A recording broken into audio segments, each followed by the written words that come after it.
Hi guys, welcome back to this week's episode of Hot Air. First and foremost, apologies for the gap between the last video and this video. Gareth, obviously, as you guys know, works away, so he's been here, there and everywhere across the country, and it just meant that our calendars just haven't knitted up. Yeah, sorry about that. So it's been difficult to try and get that boxed off. But this morning's been quite a busy morning already. So we've already done the live draw for the Webley Longbow. So John Hubbard, well done. You won that. Congratulations well done, on winning. We did it all live so everyone could see that we haven't just picked someone who was a friend. We've literally gone through the generator. We had 5 attempts to get the number, and the number that it generated didn't appear on the list, so we finally did it, and we finally managed to get John Hubbard. So congrats, mate. I've emailed you.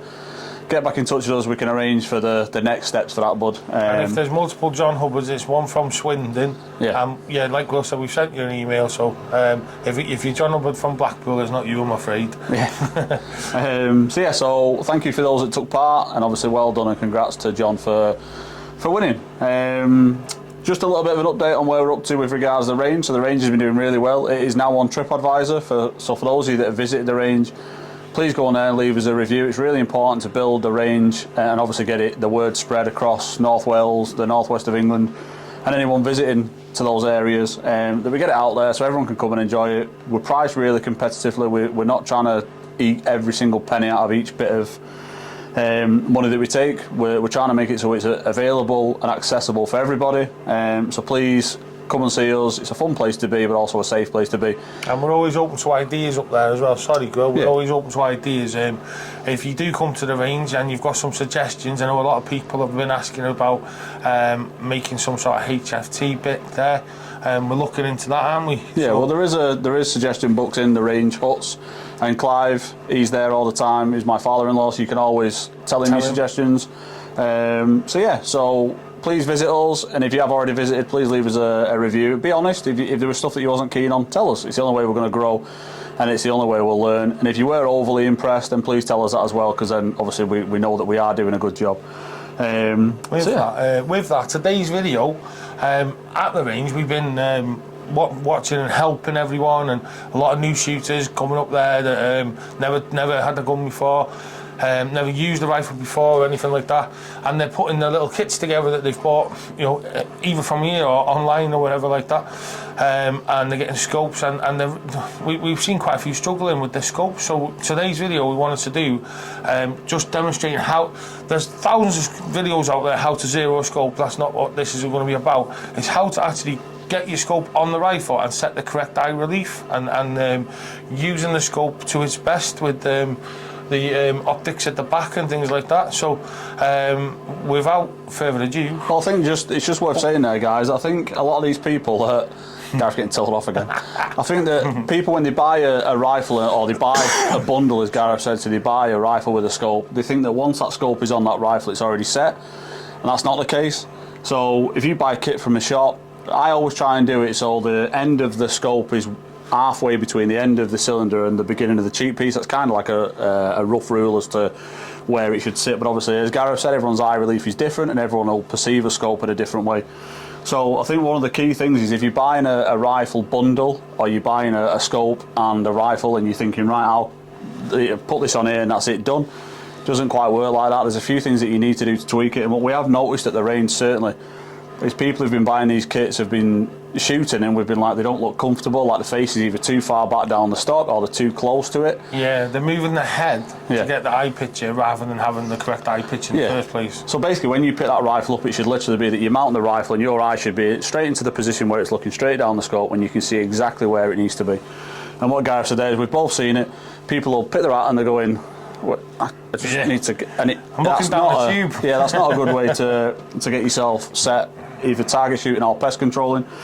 So we're going to pause for a little minute. We're going to get the rifle set up on the sticks. I'm just going to show you what we mean. Now, obviously, you guys that have done this for donkey's years, we're not teaching you how to suck eggs. It's purely for the guys that are either buying a new rifle and not really sure how to do it.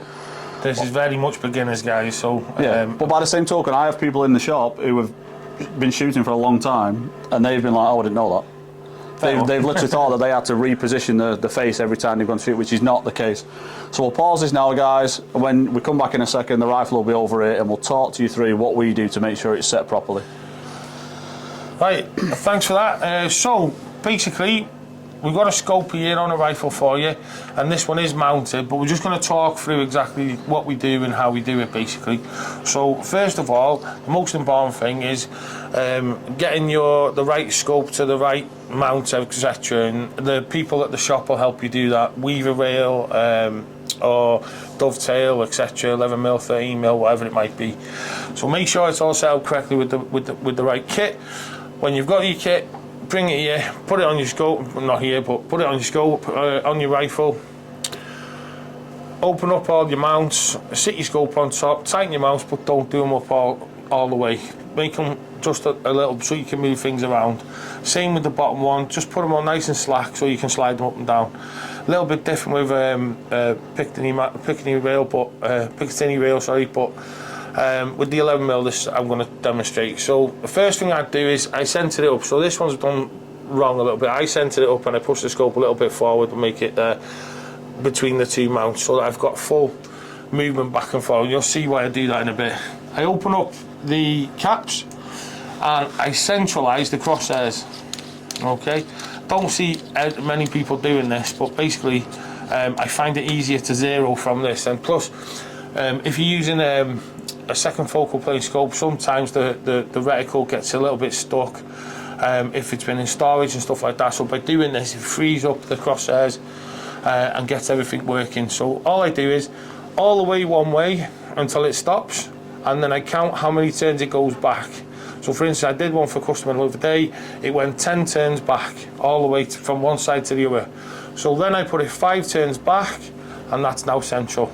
So same with the left and right. 10 turns it was all the way, 5 turns back, job done. So that's just a nice way of freeing up your reticle and getting everything flowing. That way you're ready to zero from there.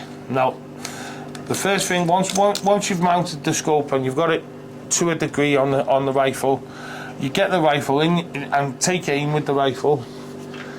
And I can see there, and what you're looking for is, you'll see it when you're looking down. It's like you've got a circle at the end of a tunnel, and that's telling you that the scope's too far away from your eye, the relief's too far.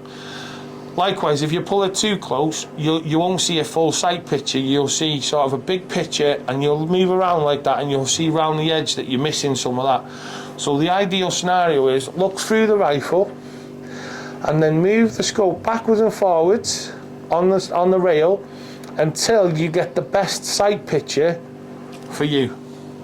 Now, obviously ex-army, like we all know, and we all set up the SUSATs, and when we look through, we have a card calculator. Normally it's about 4 inches on our old scopes that we used to use, but it's different for everybody. Some people be 3.5, some people be 3 3/4. And the important thing is to get it so that when you bring that rifle up, you're not hunting backwards and forwards trying to get the best sight picture. That's what we all want, is the best sight picture. So that's the first step. Now the second step that I don't see very many people doing is I tend to point the scope up into the sky, so that I've got a plain white or grey, being in Wales at the moment, grey picture. Sunny today, not have a go at Wales. A little bit sunny, but a solid background basically. And then I concentrate on my reticle. Now this is great for people who wear glasses. This rear adjustment on the back here isn't for zoom or anything like that, or focus like your front wheel. It's actually to bring your reticle into focus. So look through, turn that until you get a really clear, crisp reticle. And then once you've got it, what I tend to do is pop a bit of tape round, and then my butler creek goes over the top, so that if I give anyone a go with my rifle, they can't play with it and twist it and mess about and get it wrong for me.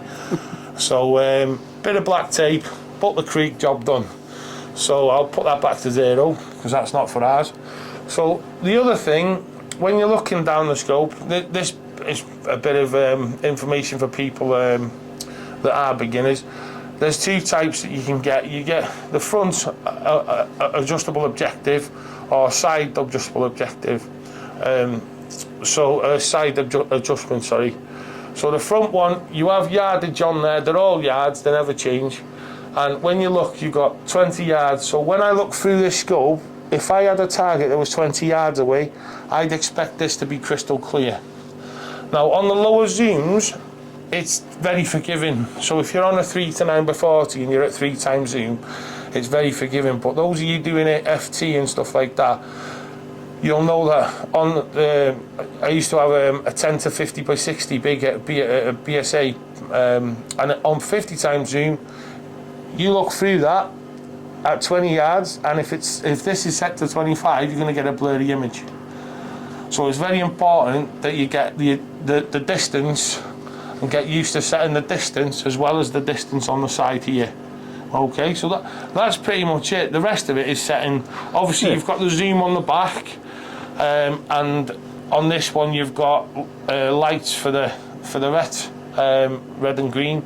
But each scope's different, and everyone will have slightly different things. And if you've got different things like that, you've bought the scope for that reason, so you know what they are. So, well, this is just a bit of a guide to that piece. So, what Gareth said there, guys, in principle is exactly right. It's exactly what you should be doing. One thing for me, and the reason we've chosen this rifle is because it's got a few scope problems, if you like.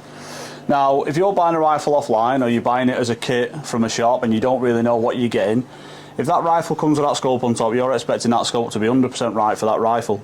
Now, Gareth's been messing about, and I don't know if he's noticed or not, but the scope that's sat on this BSA is the wrong scope. So you can see the big aperture on the front, when he's turning the magnification on the front, clipping the it's shroud, catching the shroud. So obviously that's not a good thing. That means that the mounts are too low, but as you can see, they're quite a deep mount anyway. And then the other thing you can tell is the top of the rail on a BSA is smaller than the mounts that have actually been used, so it's only hanging on by a couple of mil. So obviously, again, the mounts are not right.